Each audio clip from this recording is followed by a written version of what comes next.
The ocean is not a quiet place. It is a vast, indifferent expanse of deep currents, shifting winds, and perpetual motion. To be stranded in it is to realize how entirely insignificant human life is against the scale of the natural world. But the true horror of the open water is not just its depth or its predators. It is the isolation. It is the agonizing passage of time when there is nothing to look at but an endless horizon, and nothing to feel but the slow, methodical breakdown of your own body. In November of 1961, an 11-year-old girl experienced this isolation in its absolute purest form. She spent 84 hours drifting in the Atlantic Ocean on a fragile piece of cork, entirely alone. But the environment that was slowly killing her was only a secondary nightmare. The primary nightmare was the reason she was in the water to begin with. The story begins in Green Bay, Wisconsin, far from the salt and the heat of the tropics. Dr. Arthur Duperot, a successful 41-year-old optometrist, had harbored a lifelong dream. He wanted to take his family away from the freezing Midwestern winters and spend a year sailing the open waters of the Bahamas. He had spent years saving money, planning routes, and talking about the pristine beaches and crystal-clear waters. He wanted to share this profound sense of freedom with his 38-year-old wife, Jean, and their 3 children, 14-year-old Brian, 11-year-old Terry Jo, and 7-year-old Renee. For the Duperot family, this was not just a vacation. It was the culmination of years of hard work, a grand adventure that was meant to be the defining memory of their lives together. In the autumn of 1961, Arthur finally made the dream a reality. The family traveled to Fort Lauderdale, Florida, where they chartered a 60-foot twin-masted sailing ketch named the Bluebelle. The ship was beautiful, crafted from sturdy wood, designed for deep water, and perfectly suited for a long, leisurely voyage through the islands. But Arthur was not a seasoned enough sailor to navigate the treacherous reefs and deep-water channels of the Bahamas alone. He needed a captain. He hired a 44-year-old man named Julian Harvey. Julian Harvey was, by all outward appearances, the perfect man for the job. He was an incredibly experienced sailor, a former Air Force pilot, and a decorated veteran. He was handsome, charismatic, and projected an aura of absolute competence.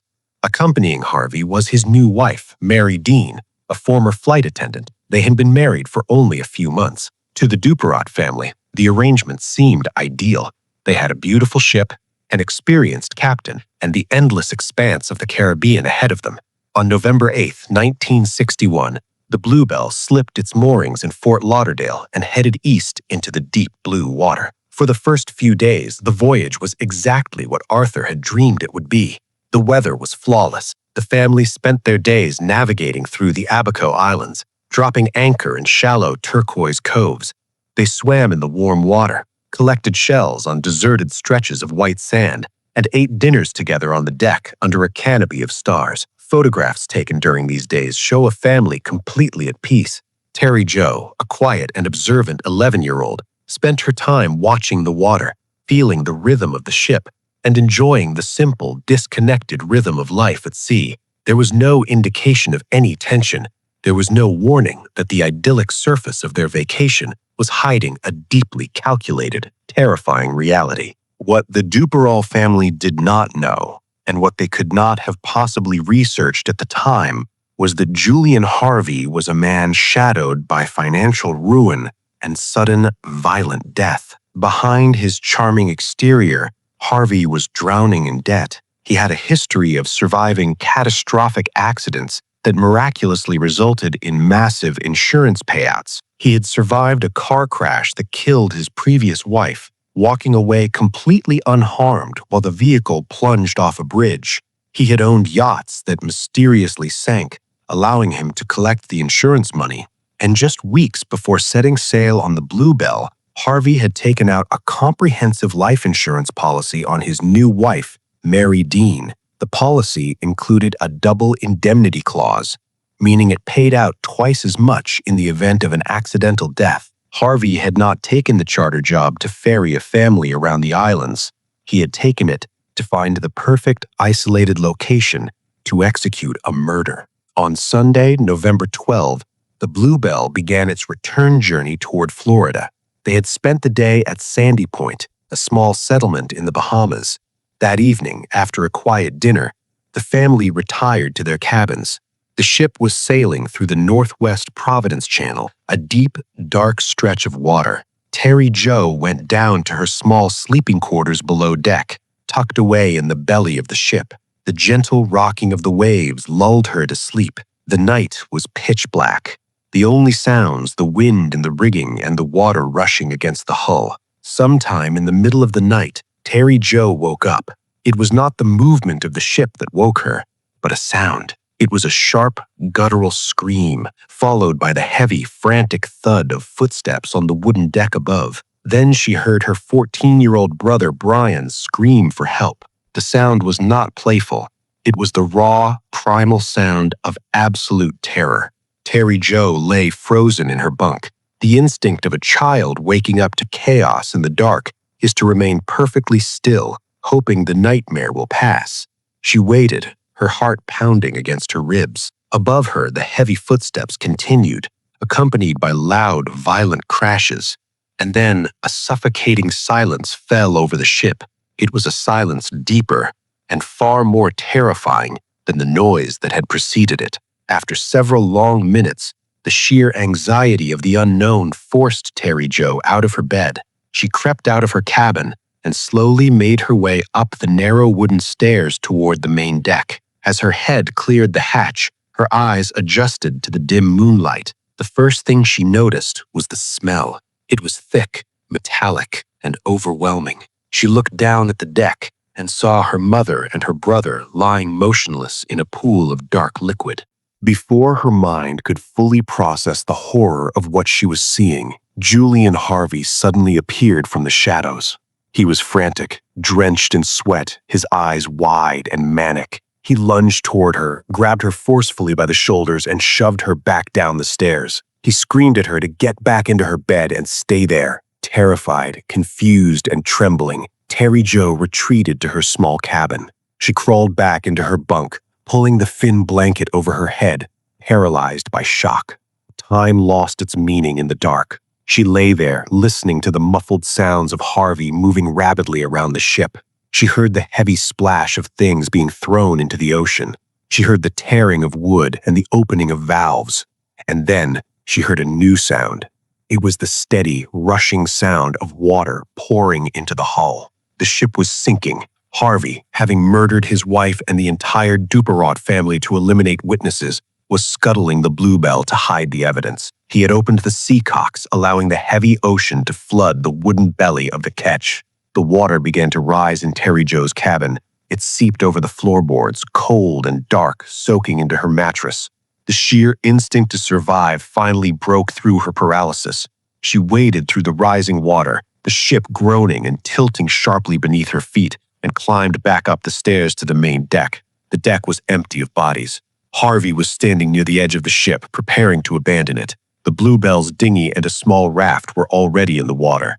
As Terry Jo emerged, Harvey looked at her.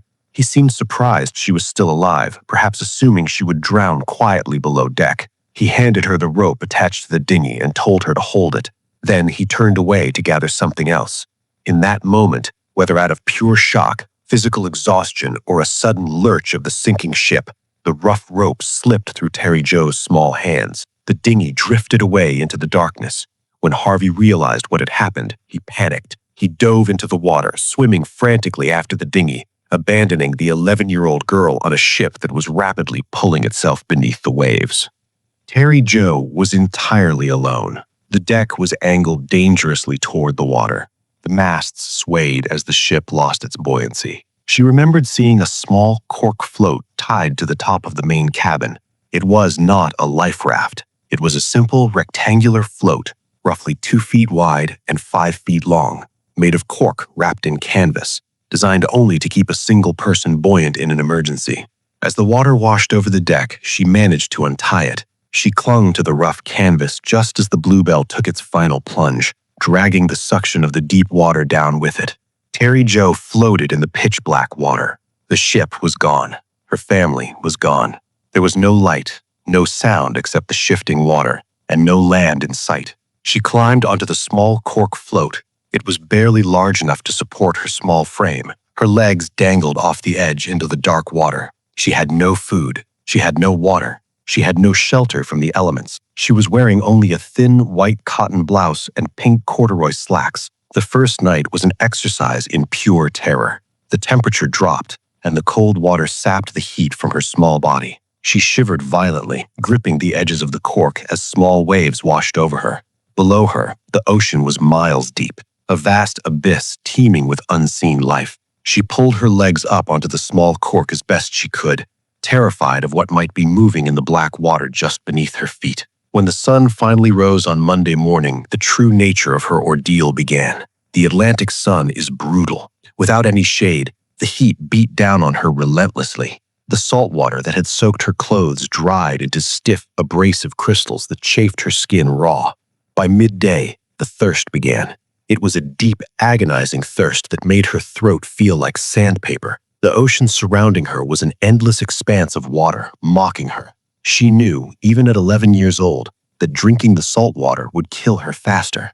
As Monday bled into Tuesday, her physical condition deteriorated rapidly. The sun blistered her skin. Her lips cracked and bled. Her eyes swelled from the glare of the sun reflecting off the water. The small cork float offered no stability. She had to constantly shift her weight and grip the canvas tightly to avoid being rolled off by the swells. The physical exertion of just staying on the float was exhausting her already depleted energy reserves. The psychological torment was worse than the physical pain. She was a child, floating over a graveyard. She replayed the sounds of the night in her mind, the screams, the heavy footsteps, the smell of the blood. She looked at the horizon, hoping to see the white sail of a boat or the dark shape of an island, but there was nothing. Just the flawless, terrifying blue of the sky meeting the deep blue of the sea. On Tuesday night, a small plane flew overhead. Terry Jo watched the red and green lights blinking against the stars. She waved her arms frantically, screaming into the empty air, her voice a dry, raspy croak. But in the vastness of the ocean, a tiny girl on a 2-by-5-foot piece of cork is entirely invisible in the dark.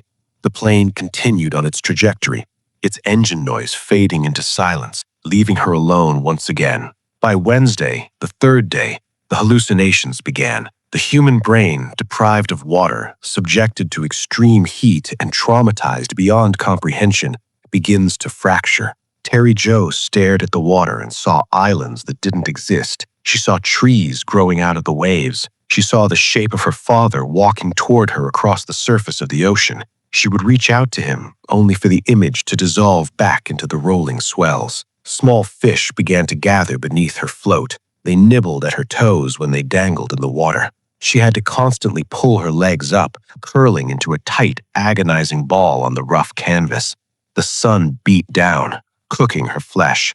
She was slipping in and out of consciousness, her body shutting down its non-essential functions to preserve whatever moisture was left in her vital organs. She was slowly, quietly dying. Meanwhile, miles away, the aftermath of the murders was playing out on land. On Monday, the day after the sinking, Julian Harvey was picked up by a passing freighter. He was in the Bluebelle's dinghy. In the dinghy with him was the lifeless body of 7-year-old Renee Dupereau.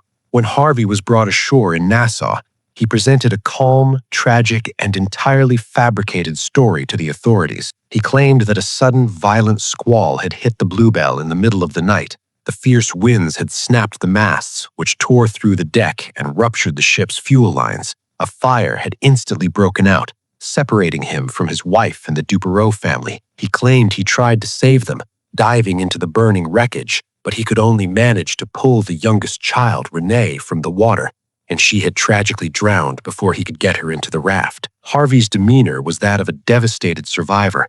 He spoke clearly, recounting the suddenness of the disaster, because sudden squalls and fires at sea are a very real and catastrophic danger, and because he was a highly respected captain and former military officer.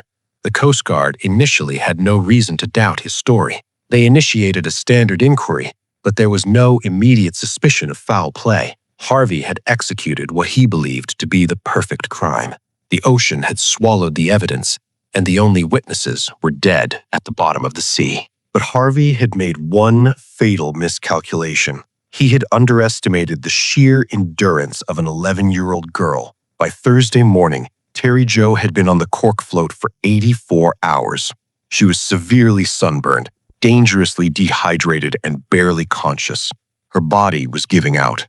She was lying flat on the canvas, her eyes swollen shut, her breathing shallow. Far off in the northwest Providence Channel, a Greek freighter named the Captain Theo was cutting through the water. Second Officer Nikolaos Spachidakis was standing on the bridge, scanning the horizon through his binoculars. The ocean was relatively calm. Suddenly, something caught his eye. It was a tiny speck of white and orange against the endless blue. It was so small it could easily have been a piece of driftwood or floating garbage, but something about its shape made him pause. He altered the freighter's course to investigate. As the massive steel hull of the Captain Theo drew closer, the crew gathered at the railing. They looked down into the water and saw the small cork float. Lying on top of it was a child. She was so still they initially thought they had found a corpse. But as the shadow of the massive ship fell over her, Terry Jo weakly lifted her head and raised one hand. The crew immediately scrambled into action. They lowered a small raft into the water and carefully pulled her off the cork float. When they brought her aboard the freighter, the sailors were horrified by her condition. She was severely emaciated.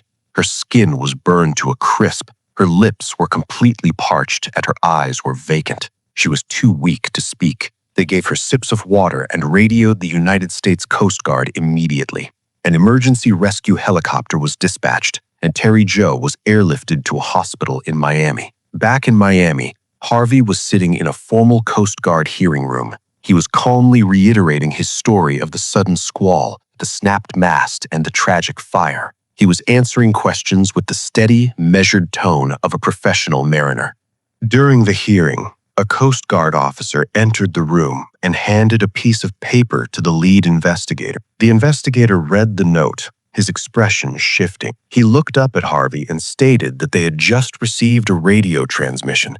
An 11-year-old girl named Terry Jo Duperrault had been found alive, floating on a cork raft. The color drained from Julian Harvey's face. The calm, composed facade of the veteran captain shattered instantly. He muttered something about it being a miracle. He excused himself from the hearing room, stating he felt unwell. The investigators, not yet fully comprehending the implication of the girl's survival, allowed him to leave the building. Harvey knew it was over. He knew that as soon as the girl was well enough to speak, his story of the storm and the fire would collapse. He knew she had heard the screams. He knew she had seen the blood. He left the Coast Guard building, drove to a nearby motel, and checked into a room under a false name. He wrote a brief, cryptic note to a friend, walked into the bathroom, and ended his own life. Days later, in a hospital bed in Miami, slowly recovering from severe dehydration and exposure, Terry Jo was finally able to whisper her account of that night to the authorities. She confirmed there was no storm, there was no fire, there was only Julian Harvey. The investigators pieced together the grim reality. Harvey had likely murdered his wife to collect the insurance money. Dr. Duperrault had likely caught him in the act or heard the struggle, forcing Harvey to kill him and subsequently the rest of the family to ensure there were no witnesses. Terry Jo had survived only because she had remained hidden in her cabin just long enough and because Harvey had panicked when the dinghy drifted away. The story of the girl on the cork float remains one of the most chilling accounts of survival at sea. It is a story that forces us to look at the vast, beautiful expanse of the ocean and recognize it for what it truly is, a silent, indifferent void that can hide the darkest of human actions. Terry Jo went on to live a full life, but she carried the weight of those 84 hours with her forever. There is a lingering unease that settles when one thinks about the Bluebelle. It is the realization of how fragile the illusion of safety really is. A family did everything right. They saved their money. They hired a professional. They sailed in beautiful weather. But you could never truly know the mind of the person standing next to you at the helm. And if things go wrong on the open water, there is no one to hear you scream. There is only the wind, the dark water, and the terrifying expanse of an empty horizon.